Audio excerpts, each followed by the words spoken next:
Hey people, so I've been sitting on this story for a bit because honestly I still can't believe it's my life. But here I am sharing it because maybe someone out there has been in my shoes or has advice. Fair warning, it's a bit long, but I need to explain everything for it to make sense. I'm the younger sibling in a family where my older brother Mike is the golden child. If you've ever heard the term, Mike could be the poster boy for it. Mike has always been the favorite, and my mom doesn't even try to hide it. She's the classic case of a parent whose entire life revolves around her son. From the time Mike was born, he could do no wrong. Every accomplishment, no matter how small, was treated like it deserved a parade. Meanwhile, I could have won a Nobel Prize, and the response would have been, "Oh, that's nice, dear. Did you hear Mike got a B+ in math?" Growing up, everything revolved around Mike. He always got the best toys, the first pick of everything, and never had to share. I remember being 5 years old, begging to watch The Little Mermaid, but Mike insisted on Jurassic Park. Guess what we watched? My mom's reasoning. Well, he's older, sweetie. That was the theme of my childhood. When Mike went off to college, I thought I'd finally get a break. But no, my mom acted like the world was ending. She was inconsolable, constantly saying how much she missed her baby boy and how quiet the house felt without him. Mind you, I was still there, but apparently I didn't count. She'd call him multiple times a day, email him, and even send care packages weekly. I don't think I've ever received a care package in my life, but sure, Mike needed one every 7 days. After Mike graduated, he got engaged to his longtime girlfriend, Beth. She's honestly nice, and I have no beef with her. But the engagement brought out a new level of crazy in my mom. She treated it like it was her own wedding. She obsessed over the venue, picked out decorations, and even bought a dress that looked suspiciously bridal. Beth was gracious about the whole thing, but I could tell she wasn't thrilled about my mom trying to steal the spotlight. When Mike and Beth settled in Austin after the wedding, I thought my mom might finally focus on her own life. But no. Instead, she started daydreaming about them moving back. My mom has this fantasy of a big multi-generational household where we all live under one roof, and she gets to play grandma to a bunch of kids. Never mind the fact that Mike and Beth don't even have kids yet. Meanwhile, I stayed local for college. It made sense financially, and I figured it'd be nice to help my parents out since they were getting older. After I graduated, I landed a decent job in the city and decided to keep living at home. It was convenient. My job was only a 15-minute drive away, and I figured I could save money while helping out around the house. Plus, my parents had mentioned several times that they planned to leave me the house someday. My mom used to say things like, "One day, this place will be yours. Your dad and I will move to Texas to be closer to Mike and Beth's kids." Of course, that was before it became clear there weren't going to be any grandkids anytime soon. For the past few years, I've been covering most of the bills. My parents retired early, and while they have some savings, it's not enough to cover everything. So, I've been the one keeping the lights on, paying for groceries, and ensuring everything gets taken care of. I didn't mind too much. I thought I was doing the right thing by supporting my family. Besides, it's not like Mike was contributing. He rarely visits. The last time I saw him was Thanksgiving 2 years ago, and even then, he spent most of the time complaining about his life in Texas. You'd think my parents would appreciate the fact that I've been holding down the fort all these years. But no. Instead, my mom spends most of her time talking about how much she misses Mike and how she wishes he'd move back home. It's exhausting. Anytime we sit down for dinner, it's, "Do you think Mike and Beth will ever move back? It would be so nice to have them here. Don't you think?" She even talks about turning one of the spare rooms into a nursery for when they finally have grandkids. Never mind the fact that they don't even have a spare room. They turned Mike's old bedroom into a home office years ago. Speaking of the home office, let me tell you about that. After Mike moved to Texas, my dad decided to remodel his old room. He turned it into a fully decked-out office for my mom, custom desk, built-in shelves, the works. My mom uses it for all her hobbies. Scrapbooking, writing letters, whatever. She loves that room. For a while, it seemed like she was finally moving on from her Mike obsession. But then Thanksgiving happened, and Mike made some offhand comment about how weird it felt not to have his old room anymore. My mom latched onto that and spent the next month trying to convince my dad to turn the office back into a bedroom, just in case Mike ever comes back. But, of course, he didn't. That brings us to now. Things had been relatively quiet until recently, but something changed. My mom started acting weird. She's been dropping hints about big changes, coming soon, and asking me things like, "Have you ever thought about living on your own?" At first, I thought she was just trying to be supportive or something, but now I'm not so sure. As the days went on, my mom's hints went from casual to straight up invasive. She kept asking, "Do you ever feel like you're missing out on life? Or, wouldn't it be fun to decorate your own apartment?" I didn't think too much of it at first, but then she started leaving rental listings on the kitchen counter. I'm not joking. There were printouts with circled addresses and notes in her handwriting like, "Great location," and "Close to work." It was weird, but I didn't confront her right away. I guess I didn't want to believe she was actively trying to push me out. Then my dad got involved. He's usually the quieter one between my parents. He mostly keeps to himself and avoids family drama. But suddenly, he started saying things like, "You're not a kid anymore. Don't you want your own space?" Or, "You can't live with your parents forever. You have to get married or move out." That's when I knew something was up. For context, I'm 27. So yeah, maybe living with my parents isn't ideal. But I've been doing it for practical reasons. It's not like I'm freeloading. I've been paying for everything. The whole setup worked because I've been footing the bills while they enjoy early retirement. So why the sudden push for me to leave? Then one night, everything clicked. We were having dinner, and my mom casually said, "You know, Mike and Beth are thinking about coming back to North Carolina. Wouldn't it be nice to have the whole family together again?" She said it with this huge smile, like it was the best idea in the world. I didn't react much at first because I wanted to see where she was going with it. Sure enough, she kept talking. "It's just that we don't have much room here anymore," she said, glancing at me like I was the problem. "If they moved back, we'd have to make some adjustments. Maybe we could even turn your room into a nursery someday." I just sat there, trying to process what I had just heard. My room, the one I've been paying to keep a roof over, was now a future nursery for Mike's imaginary kids. That dinner was a slap in the face, but I didn't say anything. Yet, my dad chimed in saying, "It's something to think about. You're doing great at work. You could afford a nice place of your own." The frustration bubbled up, but I stayed quiet. I wanted to hear their entire plan before I said anything. Over the next few days, they kept dropping more hints. My mom talked about turning the home office back into a bedroom, just in case Mike and Beth needed it. She even started gushing about how exciting it would be to have a full house again, acting like I wasn't already living there. It became crystal clear. This wasn't just casual daydreaming. They were serious about Mike and Beth moving in. What really stung was how little they cared about my role in all this. I've been supporting them for years, paying for everything, and keeping the house running. Mike hasn't contributed a dime to this household since he moved to Texas. But because he might come back, they were ready to kick me out like I was a guest who'd overstayed their welcome. It's not just about the money.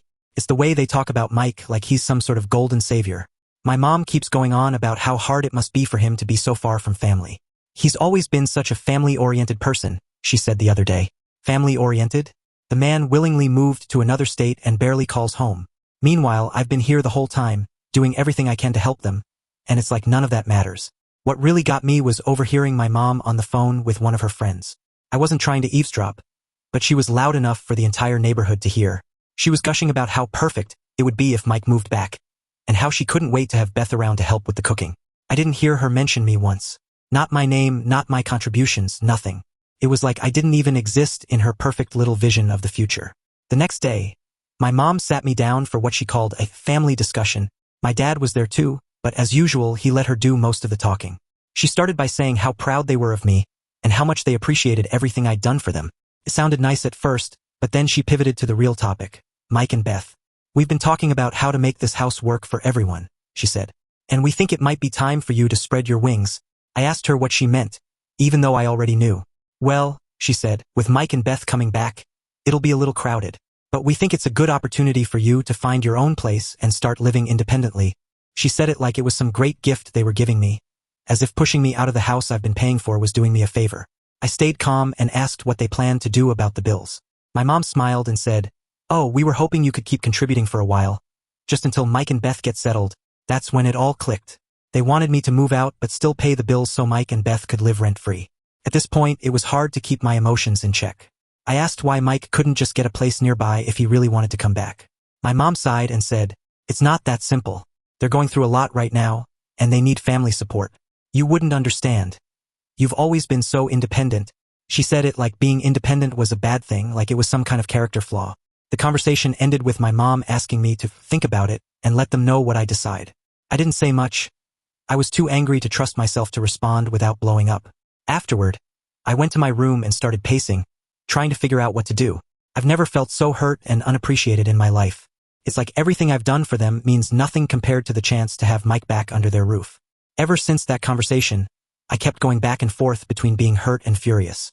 Every time I looked around the house, I thought about how much of it I'd kept running. The fridge was stocked because of me. The power stayed on because of me. The Wi-Fi they used to binge-watch shows all day, that was me. But apparently, none of that mattered because the golden child might be coming back. The next week was tense.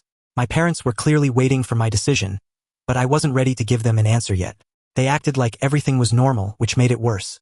My mom was humming while making dinner, asking me how work was going, as if she hadn't just asked me to uproot my life for Mike. My dad avoided me, which was typical when things got awkward. Meanwhile, I started quietly preparing for what I knew I had to do. I couldn't keep living in a house where I was treated like an afterthought. Even if I stayed, the dynamic would never change, and I'd just be prolonging the inevitable. So I began looking for apartments. It wasn't easy. Most places near my job were either outrageously expensive or came with reviews that sounded like scenes from a horror movie. But eventually, I found a small place that was reasonably priced and close enough to work that I could walk. The thought of not dealing with morning traffic almost made me smile. Once I decided to move, I started planning everything. First, I made sure I had all my important documents: birth certificate, social security card, bank information. I wasn't about to give my parents any excuse to hold something over my head later. I also started packing my things little by little late at night when everyone else was asleep. I didn't want to make a big scene. The apartment was fully furnished, so I didn't have to take much with me. The process was bittersweet. Seeing my life reduced to boxes and bags hit harder than I expected.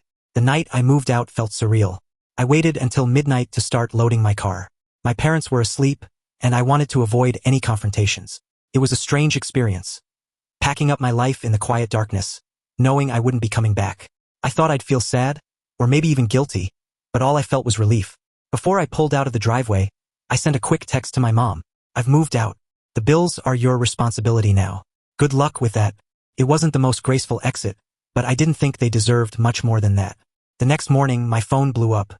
My mom left several voicemails, each one more frantic than the last. The first was her saying, "What's going on? Did you leave? Call me back." By the third voicemail, she was practically yelling, demanding to know why I hadn't told her I was leaving. I didn't respond. I blocked her, my dad, and Mike on every platform I could think of.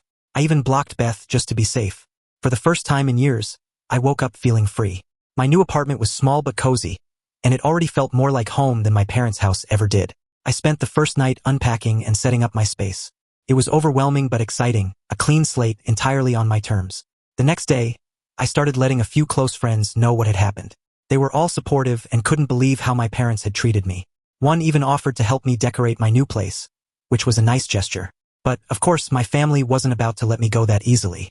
A few days later, I got a call from Aunt Kathy. If you've been following this story, you'll know she's my mom's cousin who thrives on drama. I'd been avoiding her because I knew she'd side with my parents, but I decided to pick up this time out of morbid curiosity. Sure enough, she launched into a lecture.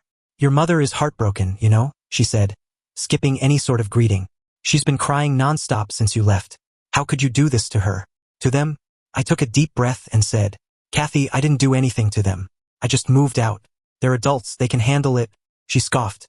"Moved out? You abandoned them when they needed you most. Do you even know what's happening over there?" I rolled my eyes, but something in her tone caught my attention. "What are you talking about?" I asked. There was a pause before she said, "The house. They're behind on the mortgage. Your parents are on the verge of losing it." Hearing Aunt Kathy say the house was at risk of foreclosure felt like a punch in the gut. "What mortgage?" I asked, completely confused. "The house was paid off years ago." "That's what you think," Kathy said, clearly relishing the drama. "They took out a second mortgage a couple of years ago, apparently to help Mike and Beth." "I can't believe you didn't know." My stomach dropped. A second mortgage for Mike and Beth? And I'd unknowingly been paying it off this whole time without even realizing? I didn't say much after that.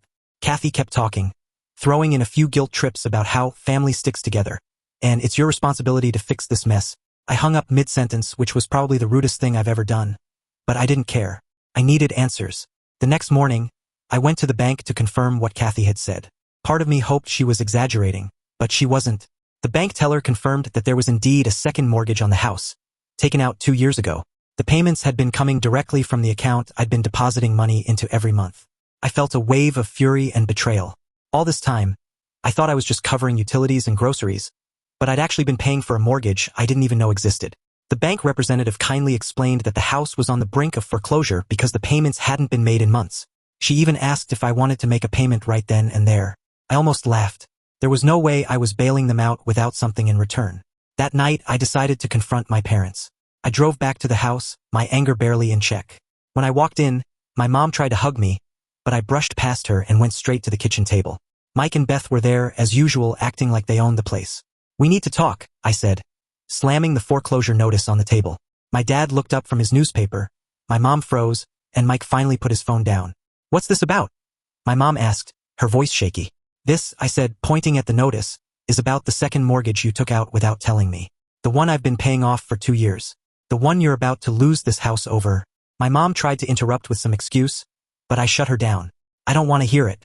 You lied to me, used my money, and now you're expecting me to clean up your mess. Here's the deal. I'll save the house, but only if you sign it over to me. The room went silent. That's ridiculous, my dad finally said. This house is our legacy. You can't just take it from us. Your legacy? I shot back. You put this house at risk the moment you took out that mortgage for Mike. Either sign it over to me or lose it. Mike glared at me. Wow, real classy, he said. You always were jealous of me. I laughed bitterly. Jealous of what? Your freeloading lifestyle? Please, this is your mess, and I'm the only one offering a solution. If you don't like it, feel free to pack your bags. My mom started crying, of course, but I wasn't falling for her crocodile tears. I told them they had 1 week to decide. After days of frantic calls and guilt trips, my parents finally caved.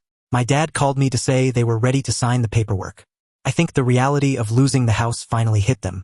They didn't want to move, and they definitely didn't want to rely on Aunt Kathy or anyone else for help. Mike wasn't happy about it, but there wasn't much he could do. Once the paperwork was finalized, the house was officially mine. I laid down the new rules immediately. My parents could stay, but they had to cover their share of the bills. Mike would have to start paying rent if he wanted to stay. Mike, of course, refused. He said it was disrespectful for me to charge him rent. When his rent deadline passed, I filed for eviction. He threw a massive tantrum, but there wasn't much he could do. Beth left with him, and I later heard through the grapevine that she left him altogether. Apparently, she got tired of his entitled attitude and moved on with her life. As for my parents, they stayed in the house under my conditions. Things are strained between us, but I don't care. For the first time, I feel like I'm in control of my own life. The house is quiet now, and I'm finally starting to feel at peace. It's not the happy ending I imagined, but it's the one I needed. Sometimes, standing up for yourself means letting go of people who can't see your worth, even if they're family.